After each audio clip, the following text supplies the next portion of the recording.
It is the first days of summer, and I really wanted to give you guys an opportunity to see my garden at the beginning of summer.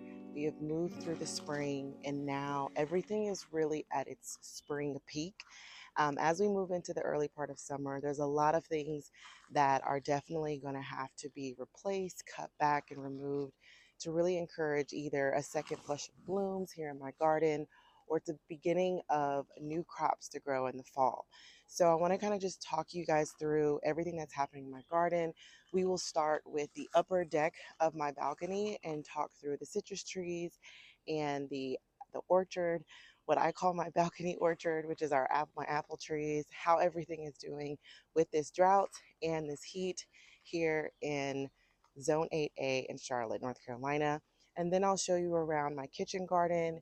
I won't go into too much detail today about what's growing in the kitchen garden. I'll hit some of the highlights on the summer vegetables that I'm growing, but I really want to show you guys how beautiful the edible garden borders are coming out and all the things I would probably do differently in the spring next year to really make sure that my edible garden borders are full and gorgeous. So let's come along and take a look. So here we are on the upper part of my balcony deck. I call it the upper because there's like a smaller second level. But this is the balcony orchard, as I have so lovingly named it. On the balcony, we have a combination of different types of roses. I have 3 different citrus, 2 apples, a peach, a plum, and a pear.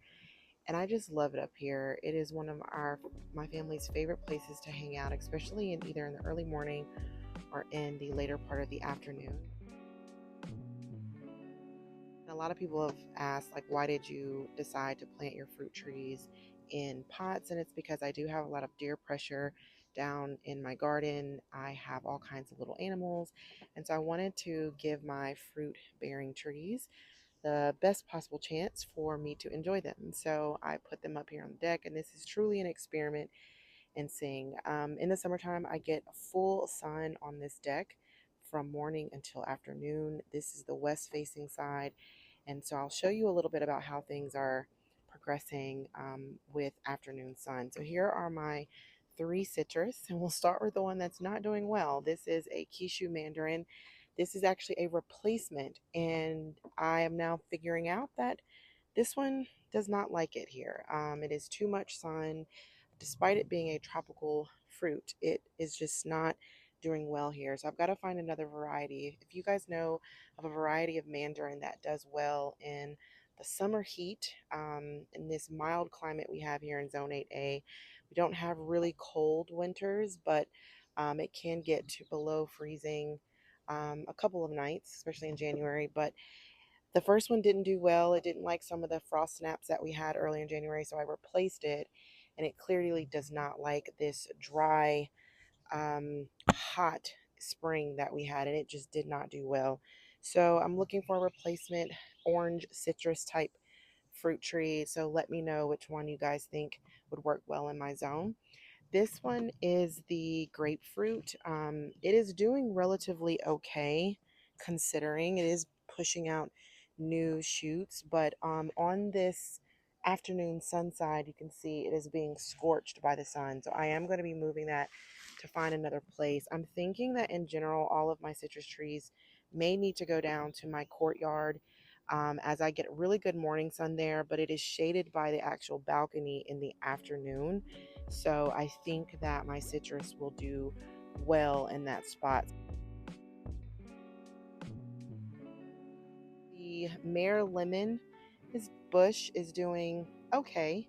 It is pushing out some new foliage, and I did see it bloom again, but I don't expect to see fruit from it. I think again the location of this, it's struggling with all of this afternoon intense heat. North Carolina Zone 8A, we are usually very humid, but we've had some humid days, but it has been relatively dry. So I just think citrus is just the year. It is just an odd year. My roses are bloomable except for one. I have the Princess Charlene de Monaco. I have Earth Angel, Parfuma Bliss, and I believe this is the Bolero version, the white version. They go through various cycles of bloom, and this is their first year. Of course, they're in a container. Some of my garden friends on TikTok have said by second year they're really going to fill out, and I'm so excited because they do the most beautiful bouquets. But those are the roses. I have a set of four on this side, and then I have a set of four on this side. This is the one that is not a bloomable rose. This is the Japanese antique rose. It puts out the most fragrant, it is probably my most fragrant and sweet smelling rose. It's a beautiful lavender purple rose, and I just think it is gorgeous. This is my pear tree. It is a multi-variety pear tree. I was not expecting it to produce fruit this year. It did bloom, but no fruit. It is getting acclimated to its new pot that I put in this year, but it has probably been the most resistant tree to this crazy weather we've had. It is doing very well. I have not really seen any pest pressure on it. No caterpillars, nothing. So fingers crossed, nothing crazy happens, but it is doing very well. This one is the Honeycrisp, slow to rebloom. I'm just proud to see foliage on this tree. This tree really struggled last year and through the frost for whatever reason. I thought it was dead, but I repotted it, gave it some good fertilizer, and it is now regrowing itself, not pushing out anywhere as much branch love that I would have expected. Not a lot of branching, but it is pushing out leaves. And so I'm hoping that it continues to thrive. But if it does not, I'll have to probably replace it. But it is alive and it is growing, so we'll just let it do its thing. This is my plum tree. Last year when I first purchased this tree, it did have a couple of plums. It did have a struggle period as well, but I cut it back, repotted it, gave it some love, and it has fully rebound and bloomed out in terms of its branching. But no fruit this year, and I wasn't expecting it to. So really excited and hoping that all of this new branching will produce some really beautiful fruit next spring. We have for the apple trees, we have my gala. It also, like the other fruit trees, struggled, but you can see it is producing some branching here, another little one coming out here, very large gap between this bottom branch in here. I may prune this one back, but for now, I just wanted to give this one an opportunity.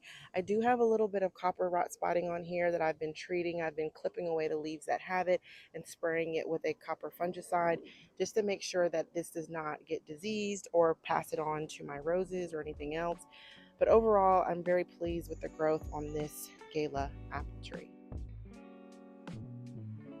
My most proud baby that is the most needy is this peach tree. Peach trees require so much water. I really had to work hard to keep this thing from dying. And I think I started with like 35 peaches when I purchased this tree this year. Naturally, you'll have some fruit drop. But I've got 9 strong. I had 11 last week, but the wind knocked this whole entire tree over, and I lost 2 more, but we're holding strong with 9 peaches. They, as you can see, they're really starting to ripen. Not a lot of pest pressure on here, so hoping that those will be some tasty peaches. I've heard that you shouldn't eat a tree's first year peaches, but I don't really know if this is a first year tree. One of the things that I did is I bought a new hose that I brought up here. I have a mister up on my deck, but I brought this really cool pocket hose. I've attached it to my mister fan up here because it can get quite hot. But having a hose, access to water up here, really has helped me to keep the pots up here relatively together in terms of watering. These are some geraniums that I have in some pots. I also had some pansies in here, and this extreme weather has completely dried them out. It is very difficult to keep this soil. I can water in the morning, and by the afternoon, this pot is completely dry. So I am going to find something that is a little bit more drought tolerant to put into this pot. So if you guys have any recommendations for what I can put in a pot on a full sun deck that does not require too much water, let me know. But that's what's in here. I did have some different types of flowers here surrounded with some different Mojito mint, I have clearly been using. We love mint in a lot of our seasonings for steak and things like that. And so we've cut that back. But overall, I'm really pleased with this deck. It is absolutely a charm to be up here. And I hope you guys enjoyed it as well.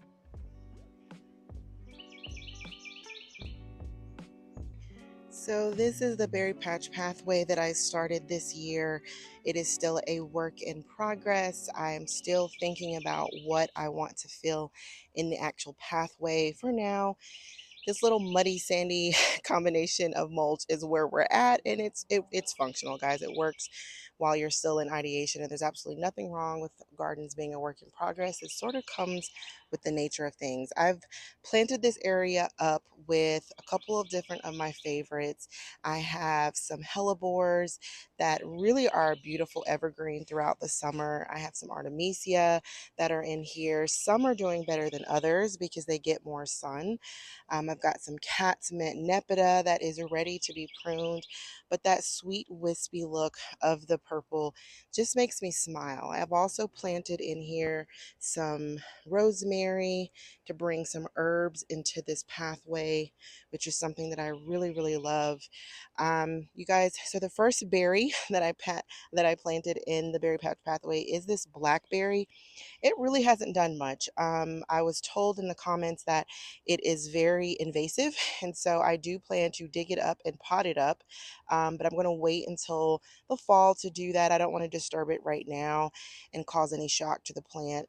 But it really isn't doing much of anything right now here, so no harm, no foul. I'm going to prune back the artemisia because it can get about 4 feet, 5 feet wide. I think one of them got to about 6 feet. Now, I used to have all of these Artemisia as my original border to my garden, but they got so big that they completely took over, and they're going to take over here if I don't keep them maintenance. So I'm going to kind of shape this back up into a round ball, but I just love the beautiful silvery blue of the foliage, and it's just a beautiful thing. To the texture, all of it is just very sensory overload. For this one is what I love about these white proven winters petunias.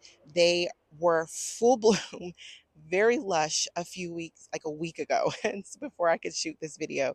And there you can see what they were and what they are. And so it's time for me to kind of shear them back, bring their size down just a little bit so that it forces a new flush of blooms as we move into the later part of the summer. And so I love them. Right tucked back here is a red raspberry bush. It is reblooming and pushing through some more foliage. I think it's doing relatively well there, but like the other berries, I'm going to pull this one up and put it into a trellised pot because I want to be able to move it around as I see fit and necessary. I like to have a little bit more control over my fruit and berries in my garden. Just so that I can adapt to whatever conditions and not have to always disturb the root system. This is a mulberry bush that I have, also another one of those invasive plants that I really want to get up out of the ground now that I understand that the root system can really take over. And this is a very large bush. There's actually one growing behind my neighbor's property line behind back that way. You can't really see it. Didn't know that before, but now that I know that now, I do not want that here because it is quite large, and obviously it takes many years for it to get that big. But I think in a pot you can control the size and the root system, and but yet I can still get it to produce some berries and enjoy it. This right here is a pampas grass. I actually had another one back on this back corner, but something happened to it. It's a mystery what happened to it. I do believe that this is a variety that does not spread. I do know that pampas grass can be very invasive, but particularly this one is not one of those varieties that kind of go everywhere. The seed heads, I believe, are sterile, but I wanted to put it here. I thought it was pretty. We'll see how long it lasts, if it makes sense to cut it back. But I thought it would be a great filler plant and something to bring some very different texture against the backdrop of my neighbor's beautiful rose of Sharon tree bush that they have. And so I thought that would be a nice little addition. I've got a lot of random weeds that are in here, so it's time to get in there and yank some weeds out. But other than that, I'm really loving this space. This is a little blueberry bush that is a first year this season that I planted, and I've probably picked 4 blueberries off of that bush this season, but really love this space. I cut back my dianthus, but I just love the little green ball of grass that it leaves. I really think that you should choose plants that are beautiful in their foliage and not just in their blooms, because most of the time things start looking a little spindly. And so if you don't love the leaves, you probably won't love it, because a lot of times, you have to prune back and you're going to have periods where you just don't have flowers. And so falling in love with different textures of foliage and different shades of green. And luckily for me, green is my favorite color, and there is no green that I do not like. And so I really choose plants based off of their foliage and their texture more so than I do in the color palette of their blooms if they produce them. I did take you guys' advice and purchase some purple flowers to cascade out of here. And guys, I didn't get a chance to share them with you before they started hot mess. I just don't even know what to say. I have watered them, but again, this full sun, I've cut them back, and I'm hoping I can kind of revive them. But you can see the vision, right? You can see that they were beautiful when I first purchased them. So if they don't make it, I will just pop something else in there. But they were gorgeous when I first stuck them in there. And unfortunately, I bought them right before I went on my vacation, and I didn't get a chance to film so you could see them in their glory. But just that little bit of 2 weeks that I was gone, I came back and they just looked destroyed. So I'll bring you guys down to the first part of the edible garden borders. Here is where I've got a variety of herbs and flowers. I have some Russian sage in here, some purple echinacea, which was destroyed first by a deer trampling through it. Yes, I found a baby deer in his mama in my garden not too long ago, and I think I scared her, and she trampled right through the middle of it. She was trying to take a little nibble of my strawberries in my strawberry bed behind me. But I'm going to cut these echinacea back and bundle them up to try to encourage the stems to kind of regroup again. But no matter, they're still beautiful. No garden is perfect. I also have some dill in here that took a little bit of a beating with the storm this weekend. And so I put a little green stake in there to try to keep it propped up.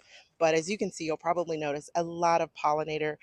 I just know the echinacea, the liatris, I believe is what those tall stems with the purple blooms on the top are. I've got some, you'll get to see in a second, I have some beautiful phlox that I planted last year that is reblooming. This is one of them. It's coming back strong, much stronger in other beds than in this particular one, but that is a type of phlox. I've got my oregano that is doing very well in the full sun area here. I've got some sage. This is lamb's ear, another Russian sage. So this Russian sage is not necessarily edible, but this sage is edible.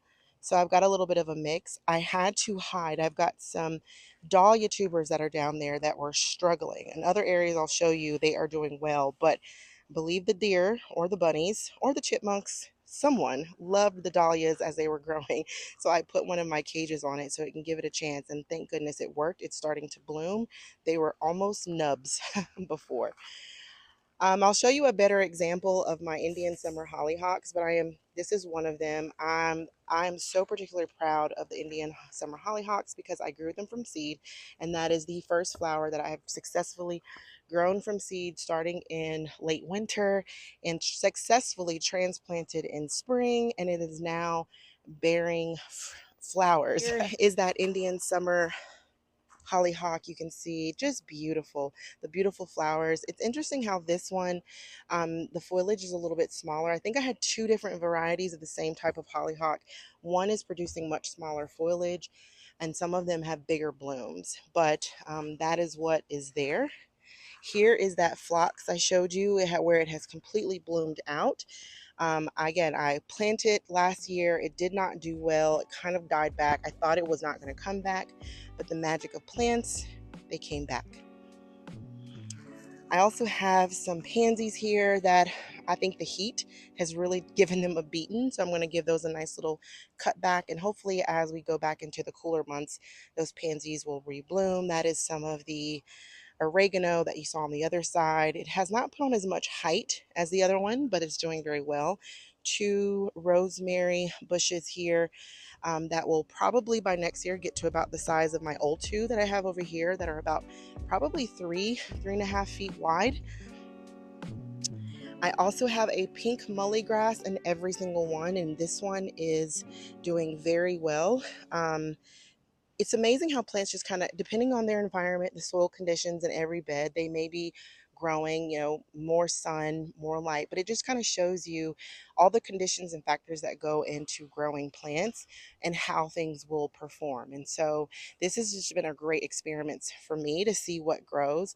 One of the things that I would do differently next spring is probably all the things that have done well. I'm going to increase the amount of those plants. I really want my plants I really want my edible garden borders to be very full, and I'll show you one that actually is, and that is the look I'm going for.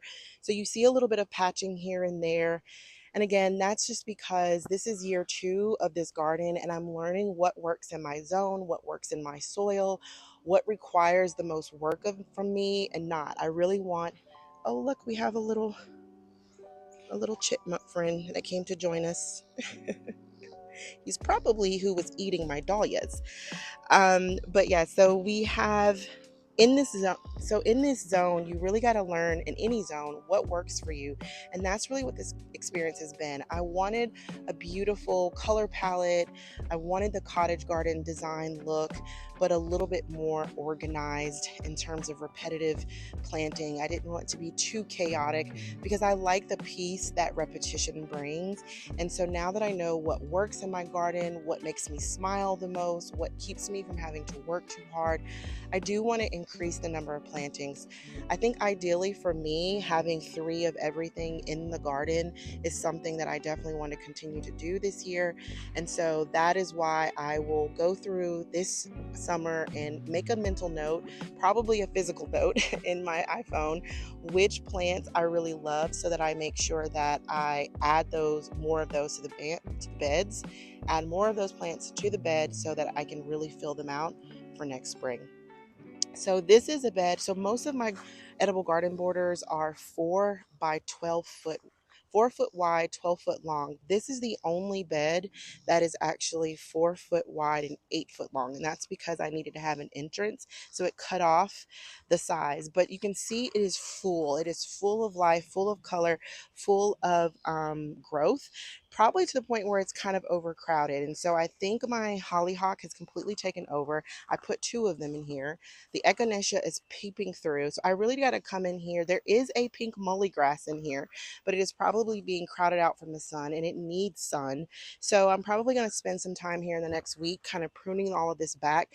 And again, that's the kind of work I don't necessarily want to do all the time, but I don't mind doing it at least once in the summer, to make sure that everything can get what it needs from the sun. This this lamb's ear was beautiful a week ago, but it is taking a beating. So it makes me wonder what's happening here. Maybe it's getting too much water. Maybe there's another baby bunny infestation up under it, I guess you could say. But whatever it might be, it probably needs a little bit of a pruning. So we'll take care of that. But you can see I have some dahlias that I was growing in a cage here that are doing much better than the other ones. Didn't have as much pest pressure trying to eat them while it was in its early growth stage. So hopefully here in July, we will see some beautiful dahlias pop up from out of there. Little surprises that I did not expect to get back was this purple verbena. I think it is, these little purple clumps are so pretty. I did plant one of each in each bed last year, but they died back in most of my beds, but they clearly survived here. And I really love that unexpected sort of clump of purple that you see kind of peering between the hollyhocks, the sage, and the rosemary. So I definitely want to try to find or order some more of those and add them to the other beds. I think I would love to have maybe 3 of those repeating through each of the beds. The silverberry petunias are finally spreading out and kind of putting on a little bit more impactful growth here. But as you can see, so this is a 4 by 12 section of the bed, and you can see where there's holes. Now, I do like to see things get to their full potential, right? So you have this lamb's ear here. This is a full grown lamb's ear, and you can see how big it can get. And I actually did never prune to this back from last year. So it is like overgrown. So you can see how much space, I can visually see how much space a plant needs. So I'm trying to be very thoughtful and not overplant, give things their opportunity to grow. But I love the full look. I don't think there's anything wrong with overplanting your beds, just knowing that you may have to put in a little work to remove some things as things start to grow and fill out, so that everything has its own little space, but also gives you that beautiful full cottage garden look that you might be going for. So now I'll take you through the kitchen garden. I did do a kitchen garden tour last month in May. So I won't go through every single plant that is growing. So if you want to know most of everything that's growing, you can take a look at that video. But I will provide some updates because I did misspeak on certain varieties that were in here. Last week I showed you how I trellised up my 2 Italian zucchinis. So I won't necessarily walk you through that, but I will talk a little bit about what I'm planning to do in this garden now that we are hitting peak season, and just kind of show you some of the things that I've noticed as we've progressed into the summer. So here are the tomatoes that I started to trellis up in last week's video. They're starting to really ripen and get some color. One of the things I'm going to do is, once these tomatoes here ripen up, at least majority of them ripen up, I'm going to cut them back, and so that I can start to encourage the San Marzano tomato to send more of its energy up, so that the rest of these can start to ripen. And as you can see up there, it is really taking off. It's time for me to get up on my step stool and get this one over to continue to have it connect over. I really want to encourage as much of this trellis to be covered by the tomatoes, but I'm just really proud of these tomatoes. You can see the sun gold tomatoes are starting to ripen. These are the red cherry tomatoes. None of them have ripened yet. Oh, you've got one right here that is starting to ripen. But again, I know those are supposed to be red, so we'll wait on that one. But the sun golds, when they turn that beautiful orange color, those are actually ready. So I have 3 types of tomatoes. That was probably very ambitious of me to put 3 types of tomatoes, but I'm really being aggressive on their pruning. I'm really going to get in this area right here and prune back some of this foliage, so that a lot of these little cherries in here can get some light and start to ripen and grow. But I'm just so excited about this little tomato section here. It's really looking good. It's probably time to cut back my collards. I kind of want to see if it'll regrow. I've got this new type of pest. You can see here, I'm assuming those are Asian lady beetles. I have not looked them up. If you guys zoom in there, I'm not quite sure what those are. I've never seen them before. This is the first year I'm seeing that particular type of bug. I don't know if they are a friend or an enemy, but they are here. If you look at last week's video, guys, timing wise, it truly is the next week. If you look at last week's video, when I I have 2 types of Italian zucchini on both sides, as well as a yellow gold, yellow watermelon that's growing up here in the center. This was almost bare. I just literally pulled the vine. I did an aggressive pruning on the foliage. We had one rain this weekend, and this is the result. Look at that. That is a week's worth of growth. And it's probably time for me to prune back because these vines are trying to come off everywhere. But incredible. Absolutely incredible. Is it producing fruit? Not yet. I have not seen a squash. I've seen them, but it's been a struggle. I learned that zucchini flowers open up for a brief period in the morning and then they close up again. So I do know that the pollinators, the bees, are out here in the morning, but if they don't help me, I may have to get out here with a little paintbrush and do some wiggling and pollinating myself. But they're doing very well. You can see the cabbage moth babies have taken over on my collard greens. Thank goodness I got a harvest out of them. But I'm going to cut them back and see if cutting back regenerates this plant to push new leaves in the fall. If not, I plan on starting some more seeds this in the next couple of weeks so that I can transplant some collards in the end of June, excuse me, end of July. But yes, so proud of this bed. It looks so beautiful. So I'm thinking about doing the same thing on this side. This is the salad box, and because we are hitting the middle of summer, coming up into the beginning, middle of summer, um, most lettuce greens just don't do well, especially in this hot Carolina sun. But cabbage, excuse me, not cabbage, but kale does extremely well. Unfortunately, the cabbage moth or the white butterfly that you guys may catch frequently flying around me here outside right now, there she goes. She loves to plant her babies on my kale.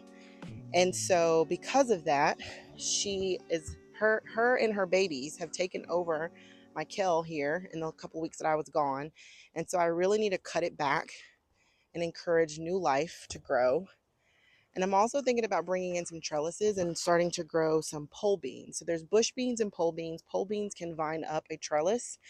And so I thought it would be really cool. And then that way also the pole beans can provide shade on the back side of this bed. And I can hopefully sneak in a few lettuce greens early because they'll be shaded by the maple and the pole beans. That's a little experiment we may have to try out and see if I can start lettuce greens earlier than I typically would. I think in my last month's tour, I may have misspoken about the type of cucumber. The cucumber variety was correct, but the placement I had mixed up. So on this side, we have a gherkin. This is your typical pickling cucumber, the green one that you see. Oh, I just saw a stink bug. Got to get him off. And then on this side, we have a white cucumber. Oh, look at those. This one's ready. I think I don't have gloves on. They're very prickly. Oh, look at that. And I think there's another one back here. Let's see if we can. Oh, there's a stink bug in the way. I need my gloves. But if you look down there, there's a big one. Big one down there. I'm really working to get these cucumbers to connect at the top. I've learned to be very aggressive on pruning back the leaves. And so I'm going to be pruning back the leaves. I need to address some of this powdery mildew that's trying to take over, which is just prolific in my area. I've done everything I can to do about powdery mildew, and I've just given up the fight. I manage it the best that I can, try to clip away any that is on the plant so that the new foliage does not have it. But it's just, that is the work. And so if there's any work that I plan on doing in my garden, I don't mind doing it in my kitchen garden, which is why I try to go for low maintenance borders in surrounding areas to help with being a trap crop for pests, keeping things out of the kitchen garden to make my life a little bit easier. One of the other plants that I'm super proud of is this sugar baby watermelon. I had one plant. It was a tiny little thing if you look back at my previous tours, and it has really taken off. I trellised this up this weekend, I think 4 days ago. And look at how much growth it pulled up. I think it was probably to here. So that's almost 12 inches of growth in 4 days with a little bit of rain. And so I'm going to probably need to help it find its way even further. I am hoping to get maybe two 10-pound sugar baby watermelons on this one vine. Again, this is an experiment to see what this one little obelisk trellis can handle. This is a iron trellis that I picked up at my local nursery called Black Hawk Hardware in Garden Center here in Charlotte.